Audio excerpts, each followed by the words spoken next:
Yo, what is up, guys? It's Cohen back here again today with another video. This is going to be a weird one. I'm just going to rant to you for about 5-10 minutes. Who knows how long this is going to go. I don't have any talking points up on the screen. I just want to rant to you specifically about the way that NBA media is conducted and how they push certain narratives for views and how much it really annoys me as an NBA fan, as someone who loves the sport of basketball, someone who loves the NBA. It's just obnoxious that the main form of media that goes out to the most people see this type of media. There's so many problems with it, an infinite number of problems, but I want to talk about a couple ones today. And particularly what has really made me want to talk about this is the recent treatment of Nikola Jokic. Jokic is the MVP of the NBA season. There is no competition for that at this point. However, and I love Chris Paul. If you watch this channel at all, Chris Paul is one of my favorite players of all time. So you know I love him. But he's not in the MVP conversation like Jokic is. Nikola Jokic is the MVP, and I really don't think that's a debate at this point. The problem is the national media, and specifically a guy like Nick Wright, who has been doing it a lot recently, but a bunch of different media heads have been doing it, are pushing it so that the MVP should not be Jokic. They're pushing the Chris Paul agenda, particularly because Nikola Jokic is not a big name. And there was this video of Nick Wright the other day talking in his car about how Nikola Jokic shouldn't be the MVP because he's not like this legend type player. Like he's like, when you think of MVPs, you think of Curry, LeBron, Derrick Rose before his injury, Giannis, whoever. Completely ignoring the fact that before those players won MVP for the first time, none of them were MVPs. You can't become one of those legends if you don't get awards. So like if the Jokic isn't given an MVP because he's not a big name, how is he ever going to become a big name? How is he ever going to reach that legend status? It's dumb. It's arguments like this that make no sense. I understand that they have to do things for ratings. And Nick Wright even came out and specifically said that the reason they do a lot of this stuff, the reason they don't talk about the Denver Nuggets and Nikola Jokic as the MVP a lot, is because Jokic doesn't bring in ratings. And I get that. I know that the NBA needs to try and find ways to get ratings. I understand, or not the NBA, these NBA media shows. That's the reason they talk about the GOAT debate all the time. Every time the Lakers lose a game on Undisputed the next day, you're going to see Skip Bayless talking about how, this random loss in April of 2021 decided that LeBron James can never be the GOAT. Or that Shannon Sharpe says, LeBron won this random game in April of 2021. He has to be the GOAT. It goes both ways. But just the fact that everything's done for ratings leads to a lot of bad narratives being put out there. The fact that Jokic can't win MVP because he's not this legend is such a dumb statement. And he says that Jokic would be one of the weakest MVPs we've seen in a while. I don't know. I don't think he's watching Jokic play. I don't think he's ever watched Nikola Jokic play if that's what he believes. I don't think he's looked at his stats. I don't think he's looked at the way that Jokic has carried this team. I don't think he's looked at the way that Jokic has, especially since Jamal Murray's went down, stepped up in every aspect of basketball to bring his team forward. And right now they're fighting for a top 3 seed in the Western Conference with Jamal Murray hurt, Will Barton hurt. This team has had a ton of injuries. And so I don't think he's watching Jokic play. He can't be if he thinks that Jokic is this super weak MVP. And that reaches another problem where a lot of the national media heads don't watch basketball. I watch basketball all the time because I love the sport, and one of my favorite things to do is to talk about basketball. I love talking about it with my friends, even when I'm not doing YouTube videos. Like yesterday, I had like a 2-hour conversation with one of my friends, just talking about basketball, talking about whatever, talking about the Celtics, which are his favorite team. It's my roommate, who I've mentioned in a million videos. Talking about the Celtics, talking about their playoff chances, the Eastern Conference, just talking about absolutely anything, all of these different playoff scenarios, because I just love talking about basketball. And that's why I started this YouTube channel. That's why I started my Twitter account at 3_Cohen on Twitter. That's why I started that in the first place, was because I love talking about basketball so much, and I wanted to expand my platform to talk about it. I wanted to find more people who also liked talking about basketball as much as I did. That was the initial reason why I started that account. And so when I watch tons of basketball and I'm like, okay, I got these great talking points, and I think I know exactly what I'm talking about. I feel confident in my ability to talk about basketball because I'm informed. So it annoys me when I go out there and see these people who clearly do not watch basketball. Either that, or they're continuing to put on an act, which I know some of these analysts do. I know they'll never accept that they do, or they never claim that they do. For example, like a Skip Bayless. There's no way Skip Bayless hates LeBron James to the level that he says he does.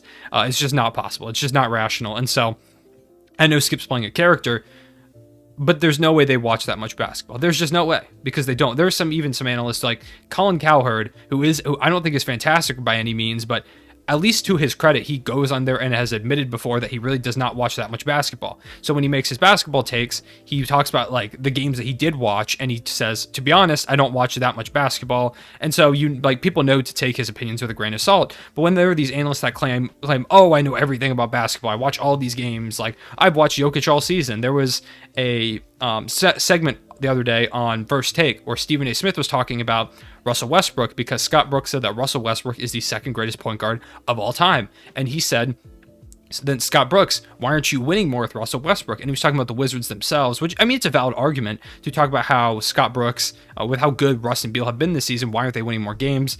But give it to their credit, they have been very injured. And one of the biggest names injured is Thomas Bryant. And Stephen A. Smith is going down the list of players who are on the Wizards, and he said people are having good seasons like Davis Bertans, who first of all is not having a good season by his standards at all. And then he mentioned Thomas Bryant, who hasn't played in months, who played barely 10 games. And now he's been out with a season-ending injury since then. So it's clear he doesn't watch the Wizards. It's clear he doesn't know what he's talking about. And they have to do research for these shows, I imagine.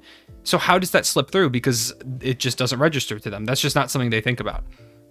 And so it's just, they use these points in their arguments that don't make any sense.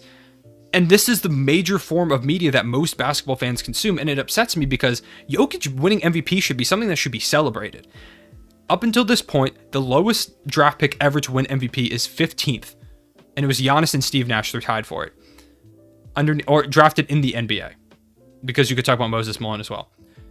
But then you look at Nikola Jokic, a second round pick taken at, I believe it was pick 46, 43, one of those two, winning the MVP award. A foreign born player that is completely unique. We've never seen a player like Nikola Jokic, and he should be celebrated. He's even flashy. He throws these crazy passes for no reason. He hits threes that should not go in. He has these crazy moves. Jokic is a flashier player. And so I don't understand why the media isn't trying to push him more. If you show people clips of Jokic throwing full court passes, they'll fall in love with him fast as hell. People love these amazing playmaking passes. People love threes. Jokic shoots threes. People love game-saving blocks. He had a game-saving block against Zion, which low-key was a foul, but they didn't call it there, so we'll call it a block. There are so many highlights from Jokic's season that they could be showing people. And the storyline on these shows should be Nikola Jokic is doing something we've never seen before. If you go on TV and say Nikola Jokic, the 7-foot, larger guy who doesn't look like a basketball player, who looks like he's playing in sandals most of the time he's playing out there on the basketball court just by the way he moves, is having an unprecedented level of efficiency for a center, an unprecedented level of playmaking for a center. He's carrying his team. He's doing things we've never seen on the basketball court, especially from someone his size. You're telling me that wouldn't get headlines, that wouldn't get attention? People would tune into that. So I don't understand why the narrative has to be, we can't push Jokic's MVP because he doesn't bring in ratings. Your job is to bring the ratings to your show. If you're entertaining, if you know what you're talking about, I guarantee you people are going to come to the show. I know people prefer talking about LeBron and Jordan and Chris Paul. I know people prefer those bigger names. But you're telling me there's no market at all for a 7-footer who throws full court passes? I don't believe it. Or a 7-footer who throws behind the back, behind the head type passes and stuff like that. There's no market for that. No one who hits game winners. No market for a guy who has his team on his back. The Denver Nuggets, who made it to the Western Conference Finals last season. There's no market for that. They have Michael Porter Jr., who's going to, I think, in the coming years, become one of the most exciting players in the entire NBA with the way he's able to shoot over anyone. He's like a Kevin Durant type build. You're telling me there's no market for that? I really just think that some of these shows aren't making an effort. They're like, okay, this is what works. And I get that. Once again, I know on YouTube here, I get views and I don't have bosses that need to see ratings for me to keep my job. I know that. I am my own boss. I make videos on content that I find enjoyable. And I find pretty much everything across the NBA enjoyable. So I'll make a video about the Minnesota Timberwolves, stuff that probably national media would never talk about. I'll make a ton of videos talking about the Oklahoma City Thunder because I'm a fan of the team, and I think there's a lot of great stuff going on. I had a video a couple weeks ago about Alexei Pokusevski, who I think could be a unicorn type player. But the media is never going to talk about Pokusevski. They won't talk about him until he finally gets really good. And I think that sucks. I think it sucks that so many there's such an opportunity that some of these major shows have to expose the people to new players, new teams. A lot of casual people are gonna see that Nikola Jokic won the MVP, and they're gonna have no idea who that is because they watch these shows and these shows don't talk about him. It just sucks. I don't know what else to say about it. I just wanted to rant for a little bit. Probably the dumbest thing I saw was Nick Wright released a list on Twitter earlier today of like 25 MVP candidates ranked by like their career, like how good their career was, and he had Jokic like 24th. I think like only one he was above was Derrick Rose. Yeah, because Jokic is 26 years old. Like the only like other active player that he's behind that's close to his age is Giannis, who's won 2 MVPs and a Defensive Player of the Year. Giannis was in the same position as Jokic before then, even worse off because Jokic has more playoff success and more accolades than Giannis had when he won his first MVP. And we didn't see this at all for Giannis, so why are we seeing it now for Jokic? Milwaukee and Denver are both smaller markets. Neither of them are like New York or Brooklyn or LA or something like that. So I just think that big name NBA media, like these talking head shows, are just really doing NBA fans and the sports world in general a huge disservice. Jokic has the opportunity to become one of the next big stars. He's a global guy. Like he's from Serbia, so he has like a foreign appeal to him. He's fun as hell to watch if you watch him play basketball. And the Nuggets, I think personally, are going to be really good in the next couple seasons. And I really think the Nuggets are in line to win a title within the next 2 to 3 years. So why not start building them up now and getting people on the bandwagon so that when they do become title contenders, when Jamal Murray gets healthy and stuff like that, or they become like this massive powerhouse, like I think they have the potential to be, you've already built them up. And you don't have to then bring in people's attention. Why don't you try and bring it in now while Jokic is winning an MVP award? I don't get it. I've also never been in a TV studio, so maybe I just don't understand the whole ratings thing. But I think it's an excuse, and I think that NBA media is doing a terrible job of informing their fans.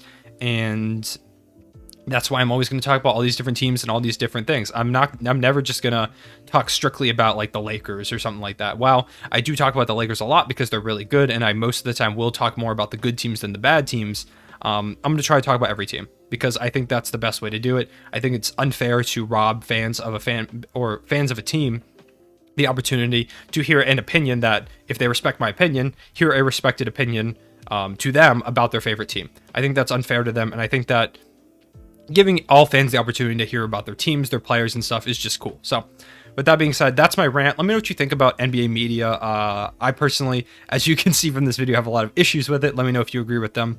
I will see you guys